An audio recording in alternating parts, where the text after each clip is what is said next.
someone named Toby. So I'm gonna bring them in on the on the line. Um, Toby, are you there? I am here. Hello. Hello, my friend. How's it going? Thanks Um, for calling back. yeah, no problem. So what did you want to talk Um, about today? yeah, I wanted to follow up on the conversation from a couple weeks ago that you had about the. Sorry, my dog is going crazy.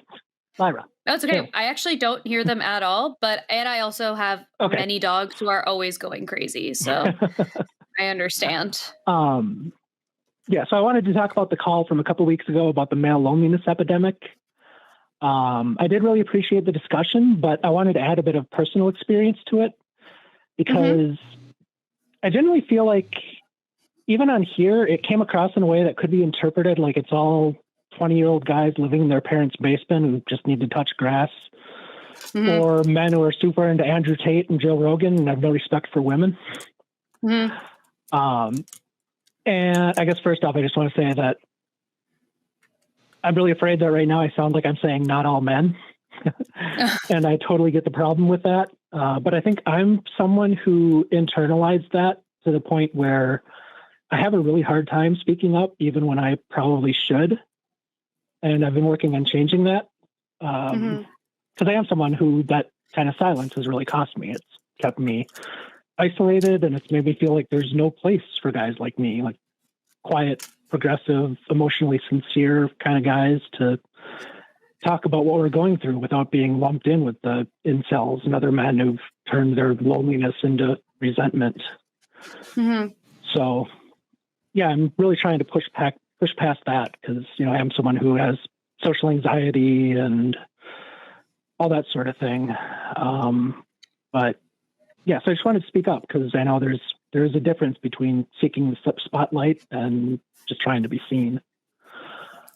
Totally. Um, And I'm glad that you are bringing this into the conversation because it's important. And I've been seeing a lot recently. I've been seeing a lot of people. I don't know if it must have been like maybe it was a suicide awareness day, but there was like a couple of posts I saw over the weekend that were about the amount of men who um who are depressed and committing suicide and all these like terrible things.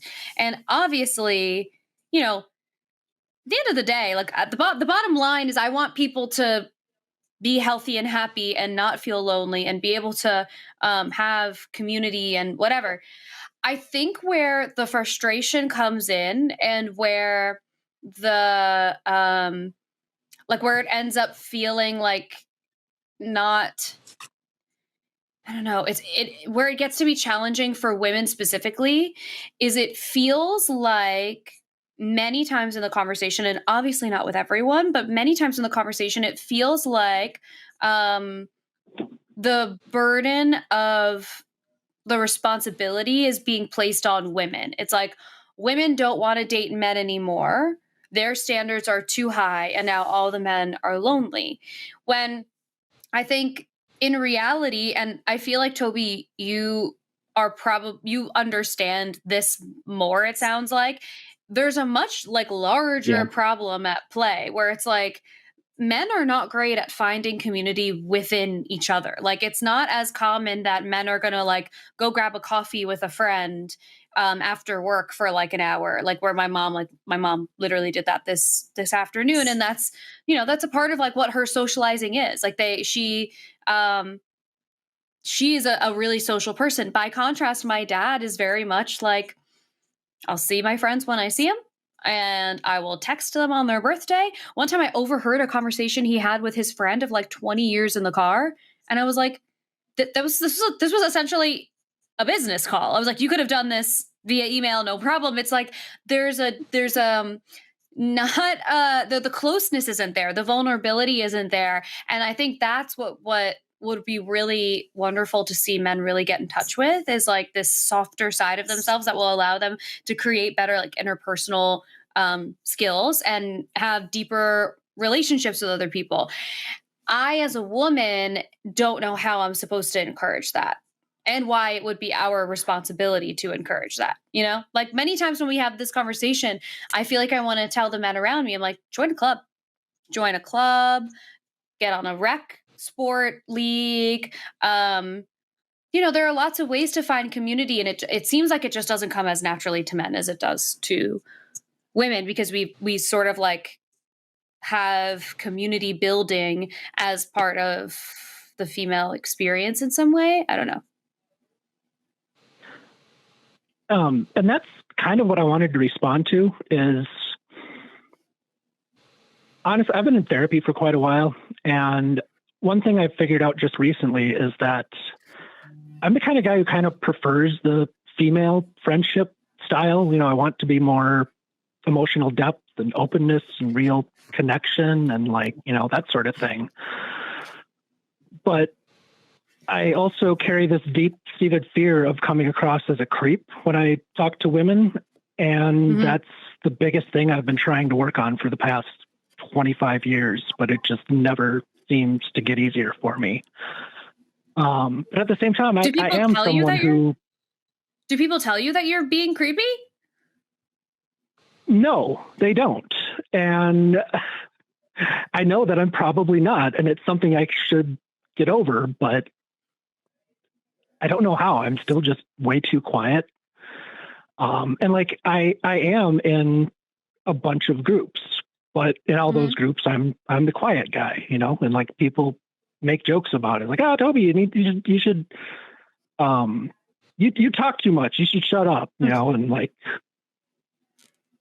that's a totally different issue, but I'll tell you, I have this conversation with coaching clients every single week, with men, coaching clients that are men every single week.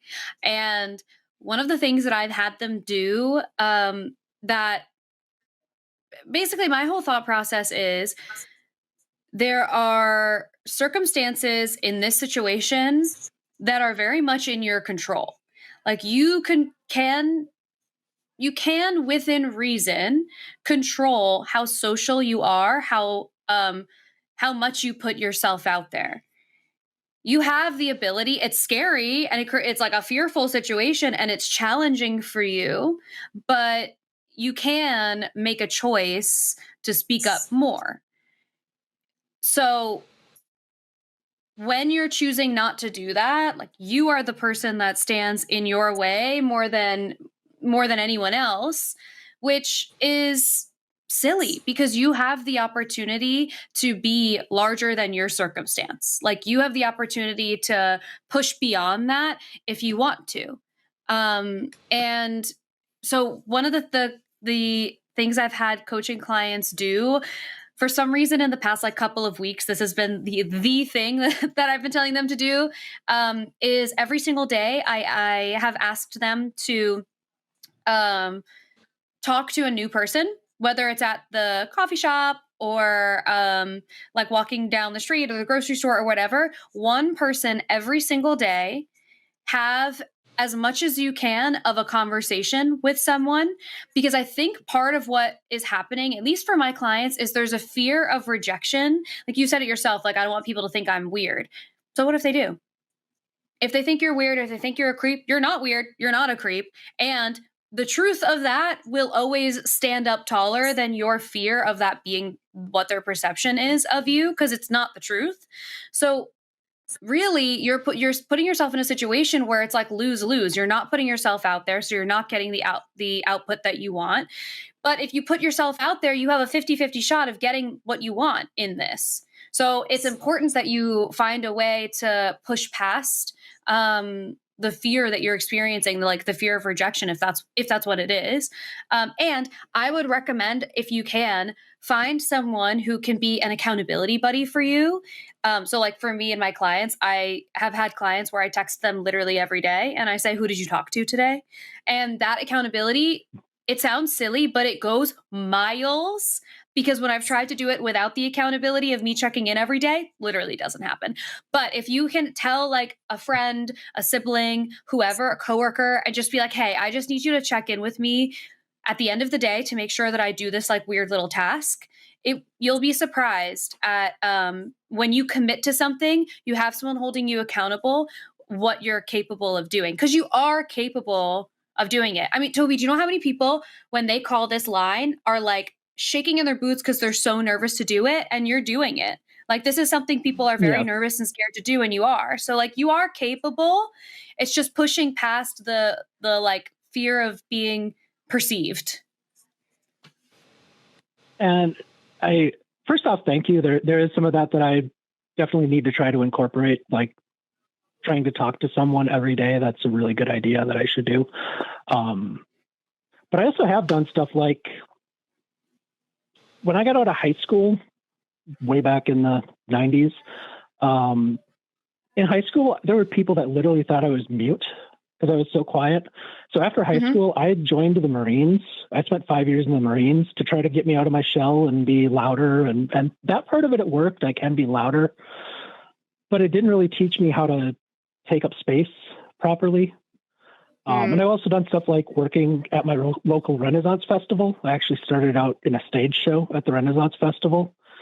Love it. And that was terrifying at the time. That slowly transitioned into a improv street performance, which was even more terrifying. So I've done quite a bit to push myself, and I don't know. I just feel like it feels like there's something in my head that's just missing that is supposed to tell me what to say, you know? Mm-hmm. Yeah. Well, I think socializing in this way is a muscle that you have to build. And doing something like the Marines is an interesting thing, because when you're doing something like, also, thank you for your service. When you're doing something like that, you are still like, you are, I guess, kind of taking up space, but in a very structured, rigid way, where like in that environment, if you stepped out of line, or like you did something outside of the realm of what they were requesting you to do, that I'm sure was not taken too kindly. So in some ways, I kind of feel like that experience could have done kind of the opposite. But you've done things like the Ren Fair performances, doing that on the street, like that is so much harder than being in these like clubs or these groups where you're being perceived as like the quiet guy. You've already done something so much harder than that. So I really feel like this is not to like, I think it oversimplifies it to say it's mind over matter, but I think that you have an opportunity to really push past it. And the conversation that I have with my clients all the time is, at no point, if this doesn't come naturally to you right now, at no point will building that muscle not feel like jumping off a cliff every time. It's like every time you're gonna have a moment that's gonna be like cortisol running, like I'm really stressed. This is a lot. This is a lot. But you can do some deep breaths. You can ground yourself in whatever way that works best for you, and just jump off the cliff. Because truly, the worst case scenario is someone doesn't like you. And at the rate you're going now, you aren't putting yourself out there enough for them to have any opinion of you. So at least give yourself the chance. Like, don't sell yourself short. Give yourself the chance to have them perceive you. Like, that's it's a big part of life, and like being a human being, is some people are going to like you and some people are not, and that's okay. But you'll get so much closer to finding your people and finding your community once you start to let some people in and let some people get to know you in some way. Because like, you know, if you're in these groups and you're going into them telling yourself, I'm Toby, who is quiet, I kind of fade into the background, I'm a wallflower, I'm okay with that. That's the result you're going to create every single time. Like, this conversation in your head is the one that you are creating every single time. But if you change the conversation in your head to, I'm Toby, I'm a really nice guy, and people would actually be really lucky to get to have me as a friend, and I'm going to put myself out there even a tiny bit today. That's the conversation. That's the reality that you get to create, and then see what happens. And if they decide they don't, for lack of a better phrasing, if they don't fuck with you, That's okay. You'll find somebody who will, and it will feel uncomfy every time until you build the muscle, but it's worth building the muscle. Yeah. Well, I will keep working on it. Try the thing where you say hi to somebody new or have a small conversation with someone new every day. Try that, and I strongly encourage you to have an accountability buddy to do it. Because for people like my Tobys of the world and the other clients that I have that are Tobys, you guys are the sweetest, most loveliest people, and the world just needs to have some exposure to that, and they'll love you. But to get there, you might need a little bit of a push. Yeah. Accountability buddies. Accountability buddy, somebody said in the chat. Skeptic, do you have any thoughts? I just yapped so much. I want to say that I relate in the way that, I mean, I'm married and I have friends, but I get very drained by interacting with people very easily. So it's very easy for me to become a hermit. And I've noticed the more I kind of give into it, the worse it gets and the harder it gets to get back to the spot of, you know, feeling more comfortable. Like the longer I put it off, the more, I don't know how to even say it, the more awkward I become because I feel like I don't even know what I'm doing. But you said that you are around, you said groups or friends where they say you're quiet. I would maybe just practice really putting myself out there with my friends. And maybe that'll help like build up confidence for other things, is like just practicing with people you've already talked to a little bit. Yeah. Yeah. Okay. You could also. Can I just one other? Yeah, go ahead. Sorry, go ahead. One other really quick thing that's just I find so odd is that whenever I talk with other people that are as quiet as I am, or shy, or whatever you want to call it, I feel like everybody else has at least been in one relationship, and I'm someone that I've been on first dates and never passed that. And that is just so disheartening. And honestly, I've reached a point where it just feels like the laws of the universe don't allow that for me when I try to like imagine it. Mm-hmm. But yeah, I do. I need to start working on those small steps, like the talking to someone every day and that sort of thing. I will work on that. Toby, if it helps, this is the conversation that I have with multiple clients every single week. Like, you are very far from being alone in the way that you feel. And those little conversations are really helpful. It really is like building a muscle. And it also is kind of building a callus. Like, rejection is hard, even if it's like we say, rejection is redirection. Like, you don't really want to like spend time with people who don't want to spend time with you anyway. So like, whatever, but it's hard. It's a hard, like, human experience. But if you're going into these rooms anticipating that you're not going to get a second date, anticipating that you're going to be quiet in this room that's a group of people, that's what you're creating over and over again. And it's not in a woo-woo way. It's in a way where you're probably showing up in that way. Like, when you go into a room and you could tell that there's someone there who just does not want to be there, and they're not doing anything or saying anything to make you feel that way necessarily, but you could just tell, like, people, their body language gives off a weird, it's entirely possible that what you're bringing into the room is nervous, is feeling fear in that moment. And the crazy thing is, you have, by making this phone call and by doing all these other fun things that you've done things that are so much harder. Like, you've done things that are more challenging than these situations that you're describing. I genuinely think you're just psyching yourself out.